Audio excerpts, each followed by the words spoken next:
जीअं त असां सभई अॼु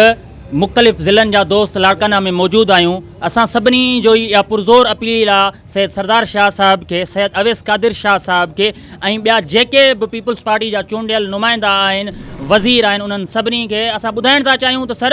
जेकॾहिं तव्हां ॿियूं टेस्टूं आहिनि जीअं मॉनिटरिंग असिस्टेंट जी टेस्ट आहे, उन जो कट ऑफ तव्हां 50% था रखो। टीचिंग लाइसेंस उन जी अञा टेस्ट ई तव्हां न वरिती आहे, उन जो कट ऑफ तव्हां 50% रखियो आहे। तव्हां फेडरल सर्विस पब्लिक में हलिया वञो, उते जेके बि उन्हनि जूं कमीशनूं आहिनि उन्हनि जो कट ऑफ 50% आहे। ॿियूं सिंध में जेके बि टेस्टूं थियनि थियूं उन्हनि जो कट ऑफ 50 रखियो थो वञे, त छो साइंस टीचर सां एॾो ज़ुल्म कयो थो वञे, छो उन्हनि जो कट ऑफ तव्हां 55 रखियो आहे? साईं तव्हांजी का ज़ाती तौर ते साइंस टीचर सां का दुश्मनी आहे या असांखे ॻाल्हि सम्झ में नथी अचे त छा असां तव्हां हिकिड़ो केडर ई तव्हां इहो न्यू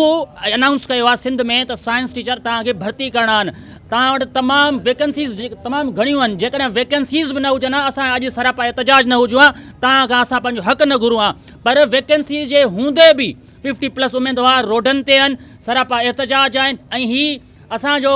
तारीख़ी मुहिम शुरू थी चुको आहे ऐं हीअ ख़तमु न थियणो आहे जेसीं ताईं 50 पास न कयो वेंदो, 50 वारनि सां इंसाफ़ न कयो वेंदो। हीअ सिंध में पूरा जेके 50+ जा 5200 शागिर्द सरापा एहतजाज आहिनि ऐं इहे सरापा एहतजाज रहंदा जेसीं ताईं असांजो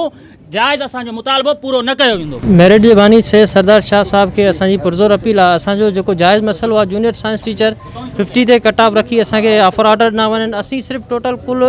5200 उम्मीदवार आहियूं ऐं जेको बि ऑल ओवर पूरी पाकिस्तान में जेके बि टेस्टूं थियनि थियूं उहे सिंध पब्लिक सर्विस कमीशन जूं थियनि, फेडरल पब्लिक सर्विस कमीशन जूं थियनि, IBA जे थ्रू थियनि, कहिड़े बि इदारे जे थ्रू थियनि, टेस्टिंग इदारे जे थ्रू थियनि, टोटली तक़रीबन 50 ते पास कयो थो वञे। जेको मैथमेटिक जो हिकिड़ो बेसिक जेको रूल आहे 50 ते पास, त उन रूल खे अप्लाई कयो वञे ऐं असां जेको आहे सो पंहिंजे लीडर बिलावल भुट्टो साहब जेको उनजो मंशूर आहे बिलावल भुट्टो साहब जो, त बाबा नौजवानों को हम रोज़गार दिलाएंगे, हम नौजवानों की रहनुमाई करेंगे, नौजवानों को आगे लाएंगे। तो बिलावल भुट्टो साहब हमें आगे लाएं, हम आपसे उम्मीद करते हैं, हम आपसे तवक्को करते हैं आप हमारे नौजवानों को साथ देंगे और सरदार शाह साहब हमें 50 पे पास किया जाए और हमारा जो जायज़ मुतालबा है उसे माना जाए। सर असांजो मुतालबो इहो आहे त असां जूनियर साइंस टीचर 50+ कैंडिडेट्स आहियूं ऐं सॼे पाकिस्तान में ओवरऑल जेके टेस्टिंग सर्विसिस आहिनि जीअं CSS थी वई, फेडरल पब्लिक सर्विस कमीशन थी वई, उनखां बाद में पंजाब पब्लिक सर्विस कमीशन थी वई, SPSC थी वई,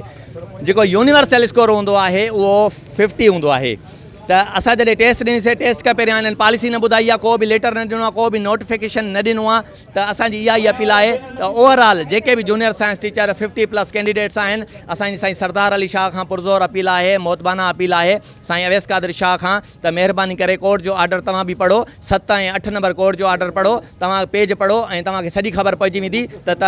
कोर्ट छा थी चवे। जेका ACT जी अदी हुई उन ग्रेस मार्क्स लाइ चयो, पर कोर्ट वाज़े चयो आहे 7 नंबर पेज ते ऐं 8 नंबर पेज ते त तव्हां गवर्नमेंट रिलीफ ॾेई सघे थी नौजवाननि खे, उहा उनजी मर्ज़ी आहे, असां उन्हनि खे मुदाख़िल न कंदासीं। पर सरवरनि खे जॾहिं असां सरवरनि ॾे विया आहियूं त सरवर असांखे चवनि था साईं अवैस कादिर शाह चयो आहे त कोर्ट होल्ड कयो आहे 55 ते, पर कोर्ट चवे थी न असां होल्ड कयो ई न आहे। Thank U.